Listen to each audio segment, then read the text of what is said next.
The Quant token has had a nice rally over the past month, up just over 30% from this initial bottoming area into a breakout that we discussed previously on the channel.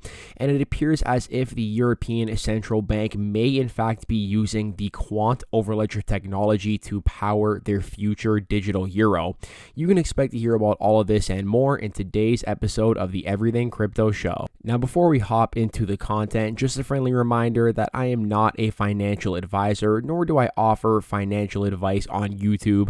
I am simply here for your crypto news and entertainment purposes. And if you do find these videos informative or entertaining, please consider hitting that sub button, hitting that like button, and turning the notification bell on so you can be updated on when all of my newest videos drop. And with that, we're going to hop right into today's content. And if you guys have been watching our channel for the past couple of weeks or even the past couple of months, you know we've been talking a lot about Quant here, especially at that $85 area of support. And so far, the bounce off of that support level, as well as the bounce off of its long-term uptrend, has made for a nice move to the upside.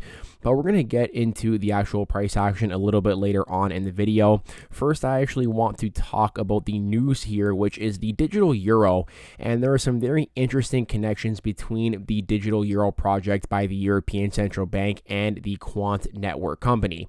So here's the official website from the European Central Bank. They say we are working with the national central banks of the euro area to look into the possible issuance of a digital euro.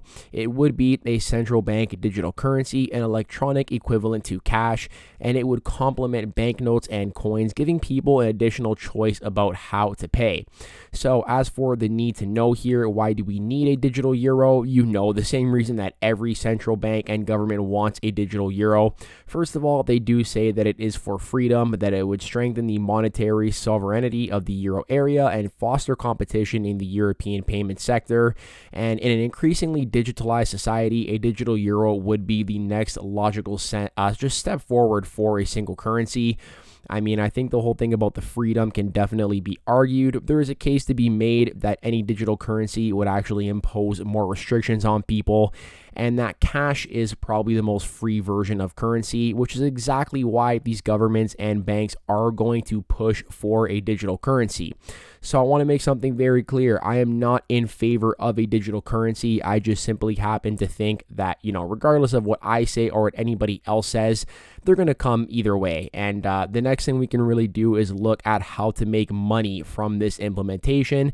And that is where the Quant token comes into play, as they do have a lot of connections to a lot of central banks, a lot of financial institutions, and have already confirmed their work with multiple central banks and some of the biggest tech and payment companies in the world, like Amazon and like MasterCard.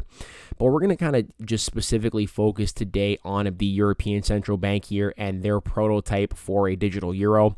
So the ECB selected 5 external companies for joint prototyping of user interfaces for a digital euro.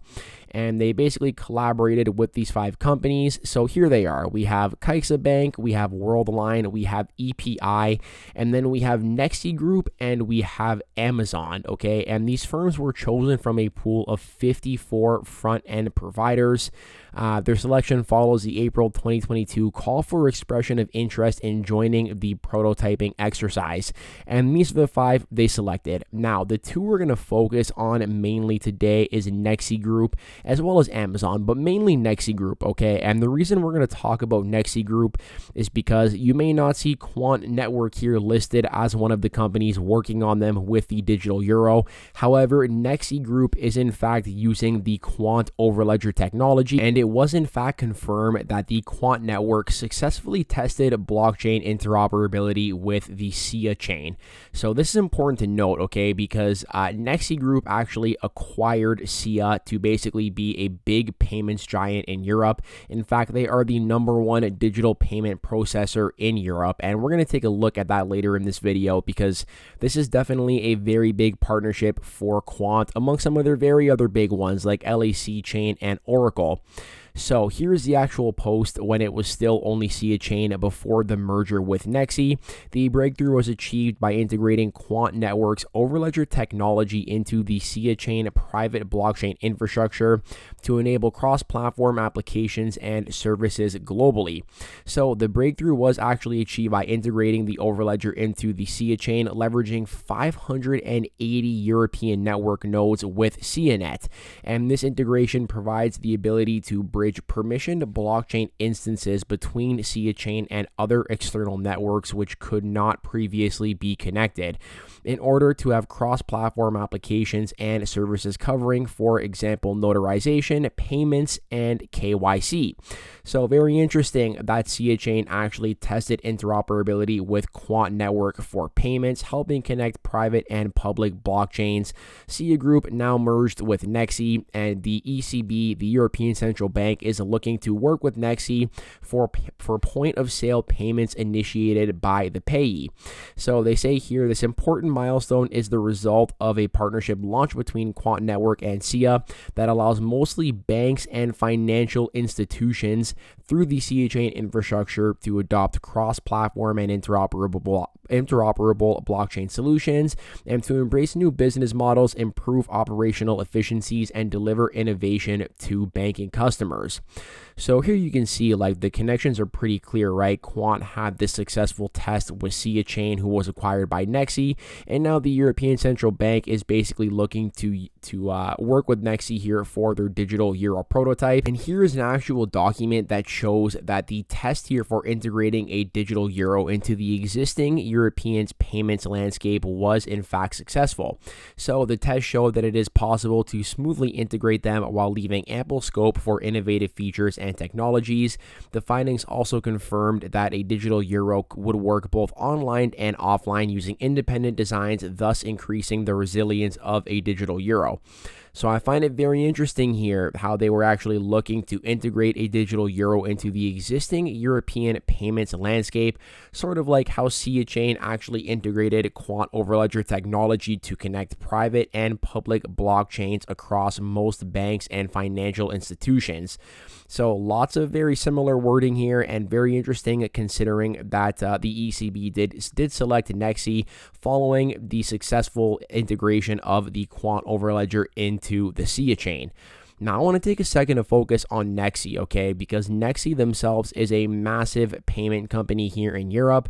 They come from the merger and integration of NEXI, Nets, and SIA, among the biggest European players in digital payments, and now present in more than 25 countries. So, number one in acquiring for number of merchants served, number one in acquiring for overall transaction value handled, and number one in issuing for number of payment cards managed.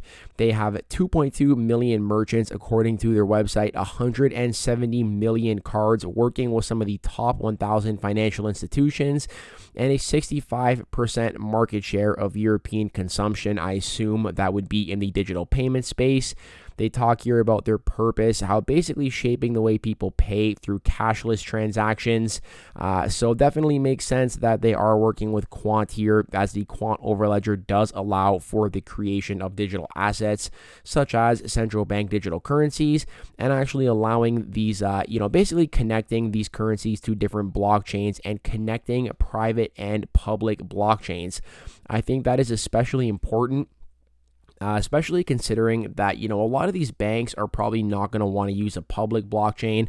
Most of them are probably going to want to use a private blockchain that can connect to other blockchain infrastructure, and that is where the Quant Overledger does come into play. Now, I will remind you that, the Quant Network has actually worked with very big banks in the past, including Project Rosalind here, which was work with the Bank for International Settlements and the Bank of England, who are testing, designing, and implementing a CBDC API and platform, and testing use cases for CBDCs with financial services participants. They also worked with participants like the Bank of Canada, Barclays, MasterCard, and Amazon, who built and tested new CBDC payment flows on the platform. Additionally, if we take a look at Gilbert Verdian's LinkedIn here, this is the CEO of Quant, and we actually go down to his volunteer experience. We can see that he did in fact work with the EU Blockchain Observatory and Forum member on the Blockchain Policy and Framework Conditions Working Group. So definitely lots of very interesting connections between the European Central Bank and the Quant Network team. I would not be surprised to hear that they are in fact collaborating with Quant here in the future on a digital euro, especially when you factor in the work they've already done with other central banks and some of the biggest tech companies and payment processors in the world, as well as the connection that both the European Central Bank and NEXI Group do have to the Quant network. I've spoken about it, a lot on the channel. I do think that one of the biggest themes of the next bull run is going to be institutional adoption, tokenization of assets, and looking to use the blockchain to actually tokenize these assets, connect different blockchains to each other to move these assets around.